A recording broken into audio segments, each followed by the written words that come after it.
Hello out there, guys. Hope you're doing well. You're joining me at a very interesting moment. It's started belting down with rain here. So if you hear some thunder and lightning in the background, then that'll be why.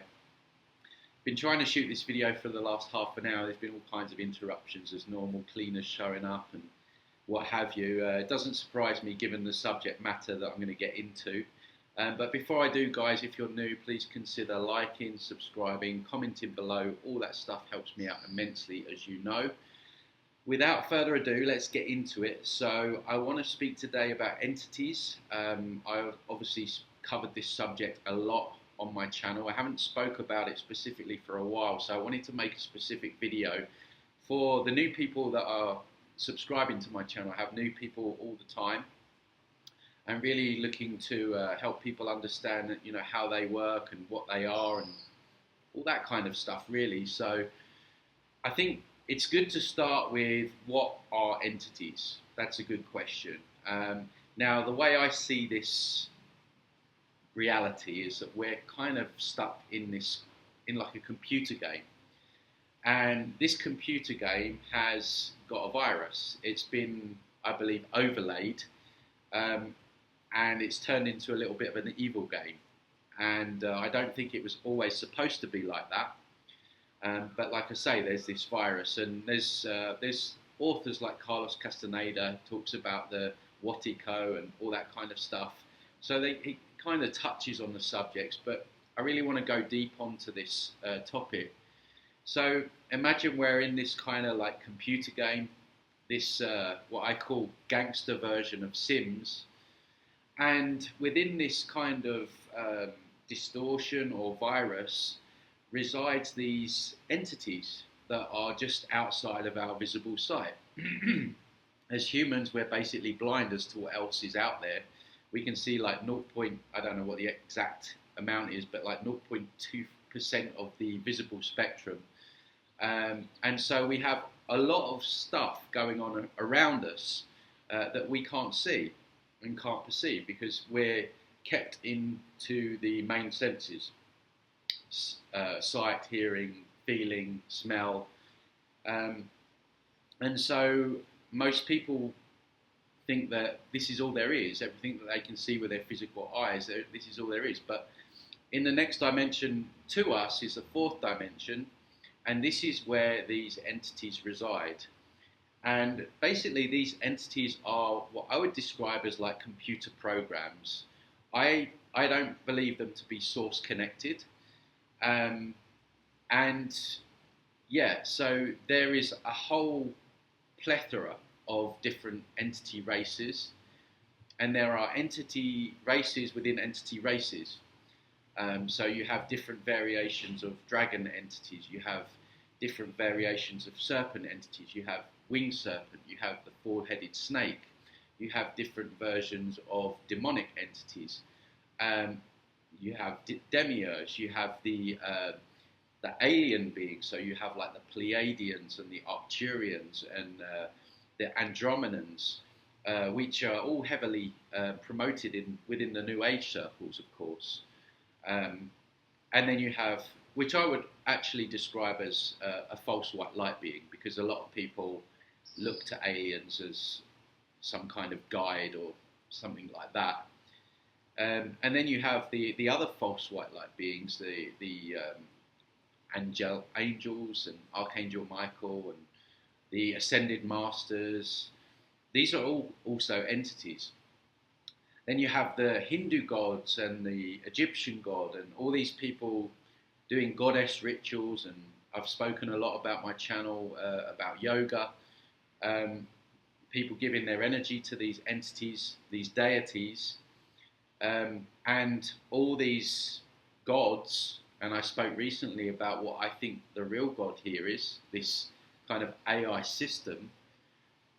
And these gods that are presented to us by the Matrix are simply entities. And when people are worshipping them, doing rituals, praying, you're literally giving your energy to these entities. You're giving them strength, essentially. So these disconnected computer programs, they're not very creative. They're one-trick ponies, and they know that we are the creative beings here. And I would go as far to say that they're very jealous of us.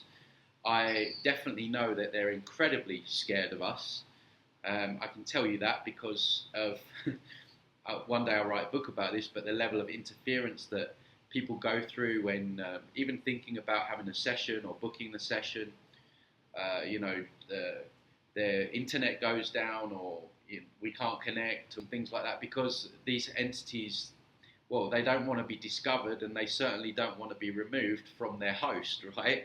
The host is the one that they're feeding from. And so basically what they are is, and they hate being called this, but I'm going to call them this anyway, is they're parasites. They are like cockroaches. They're like mosquitoes. And I think it's really important that when people talk about these entities, that we don't give them too much power. Sometimes I get emails from people, and don't get me wrong, some people are, more targeted than others. I don't even like using the word targeted, because you start using terms like that and then you become a victim, and then you're giving your power away to them, and then essentially you're feeding them, because if you're elevating them and putting them on a pedestal and thinking that they're all powerful and they've got like complete control over you. And don't get me wrong, I'm going to go into how problematic some of them can be. You are feeding the beast, essentially. So we have to, the rain's really coming down now, kind of like synchro mysticism there. So we have to be careful how we talk about them. And so, like I say, yeah, they're not very creative, and yeah, they're one-trick ponies, and they feed on our energy. We human beings, this is the kicker, this is the positive side, is we are incredible energy batteries, if you like. And we are the batteries that power the matrix, like is in the movie, where everyone's plugged in. And if we could only realise that, and just ponder on that fact that you are an incredible source of energy, and that energy never dies, but it can get tricked back in. So we've spoken about that on other videos. That's why it's important to learn how to die properly and research what happens at the point of passing. So they feed on our energy, all our energy, but they particularly like low vibration, low frequency energy. So they like death, anger, fear, sadness, depression, all that kind of stuff. And it makes sense, because if you look at the world around us, the world is instigated, and I've spoken about how it's set up as a trauma-based reality, to generate that energy from humans. So many humans have suffered trauma. So many humans have suffered from the hands of government, living in poverty, and the way that they have set up society in terms of making things scarce and having to pay for things like food, and it's a constant struggle, it's a constant stress. And then you have things like big satanic rituals, like war, which are huge feasts for these entities. And actually there's really interesting information about, in the Vietnam War, a lot of the pilots were seeing demons in the sky. And you imagine what was going on there with all the death and destruction and the food. They must have had an absolute frenzy. And, obviously these entities can then fully possess these people, which, if you look at my last video that I was talking about God, some of the deeds that these people got up to in terms of what they were doing to women and children, you have to say that is not a fully functioning human being. That sounds like someone that is possessed. And I believe that this is what happens. I believe a lot of these, not even soldiers, but if you're going to go down a certain path, essentially you are going to open yourself up to possession. So, for example, going to war and killing and murdering people is obviously going to do something to your frequency, your energy. Probably opens portals as well. And of course, these entities have an easy way in. But there's other ways in terms of, for example, alcoholics or drug addicts. I mean, I've spoken often about how alcohol opens you up, and you look at the word spirits, it's telling you spirits, right? And gin and tonic. What is gin? Gin is a demon. The word alcohol is the Arabic demon Al-Ghul. Rain's really coming down heavy here now. I hope I don't lose connection. Normally here in Mexico it starts to... it's going to lift the table forward. When we engage in these things are set up in society to open us up. Why is alcohol ingrained in society so much? I'm here in Mexico. They love alcohol. Tequila, mezcal, everything centers around alcohol. I'm from the UK. Same thing there. You finish work, you have a drink. You have a wedding, you go for it, you get drunk. It's a funeral, you get drunk. It's ingrained in society. Why is that? Because it opens us up to these entities. And obviously drugs do as well. And I've spoken about psychedelics, which, triggers a lot of people on my channel, but it does. And I've spoken often about how I work with people and how they've run into problems after they've taken things like ayahuasca and things like that. And then you have like the harder drugs like cocaine and meths and things like that. They also can come in, or they can come in quite strongly on trauma, and particularly people that have suffered abuse. Quite often they have very heavy attachments. And also, they're always coming in on your unhealed wounds, your triggers. Every time, there's this meme going round, right, that every time you smile, a reptilian goes hungry, right? And that's kind of true, because if you do the work on yourself, and I'm not saying I'm completely healed, but you do become less triggered. The less triggered you become, then the less ways they have to use those hooks into you. So every time you get triggered or anything like that, they will often come in and infiltrate. So they have many different ways, the chakras being another one, which I'm going to make another video about soon, because I haven't done a video on that for a long, long time. That's one of their main ways in. So they have many ways in, and then when they infiltrate our energy, they're depending on the level of attachment, right? So I grade them 1 to 3. So grade 1 is what I would consider like a full-on possession. We've all seen them on films and things like that. And basically someone, often if you've heard of like drugs like flakka and meths, sometimes that person has like superhuman powers. Well, that's not coming from the human. That's because there's almost like a full possession going on, and those people are really in trouble when it gets to that point. So that would be like your level 1. Now your level 2 attachments are quite often with people that have been like sexually abused, or people, cocaine addicts, alcoholics, and it's probably not normally just one entity, it's not probably several different entities. They have a very strong hold on the person, and they influence the person greatly. In terms of suicidal thoughts is a common one. People often come to me and they'll often say they're getting suicidal thoughts, and they're not their own. I had one example recently of where this woman was driving, and she said a voice came in her head to drive the car into a wall, and it wasn't her voice. So they're quite common, and they're particularly more problematic, and they get in on the heavy drugs and the trauma and the abuse and things like that. So that's your level 2, and your level 3 are like the annoying voices in the head that you get all the time. They'll be the ones that if you've got a bad habit, they'll be encouraging it. So say your thing's drinking, they'll be like, "Go on, Joe, just have another glass of wine. Give up after Christmas, you know." Or like even little things, like anything that's going to benefit you, they'll be the voice in the head.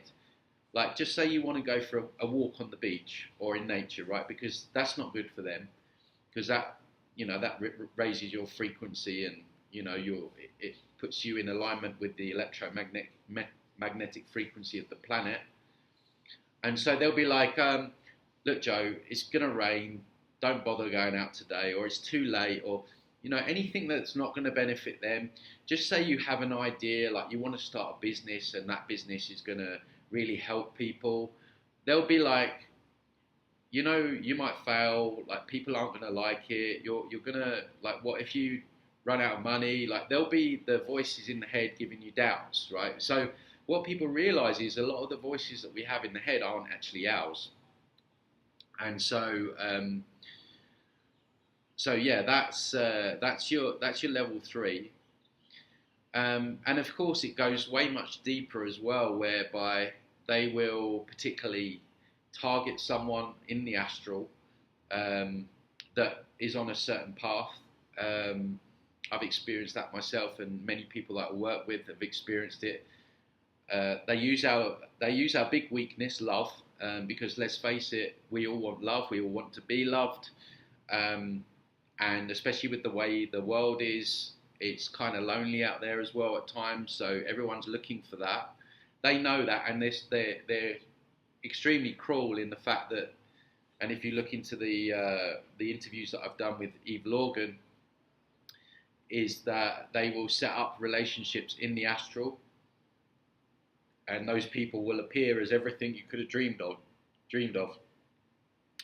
and yeah, you'll fall for them. And then over time, the personality starts to change, and then you realise you're actually dealing with a sociopath, stroke psychopath, and you know, maybe that person's gaslit you or started a smear campaign or what have you, and yeah, so their idea is to try and take you off your path, right, off your path of purpose. So they give a lot of people a lot of trauma to deal with at the start.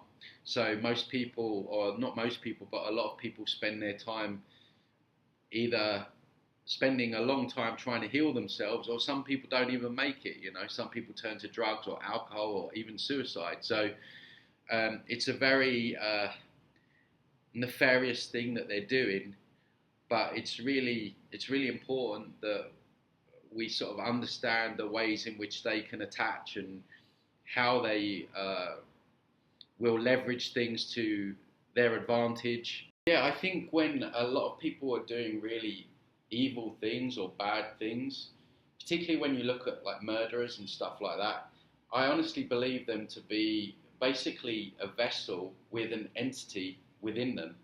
And if you listen to a lot of reports from people that survived murders and stuff like that, they often say that the eyes went black, or the person says, "Don't look at the eyes," because the eyes are the window to the soul, right? So we are sharing this game, this reality, with these entities. And a lot of people think that they just work through politicians and world leaders.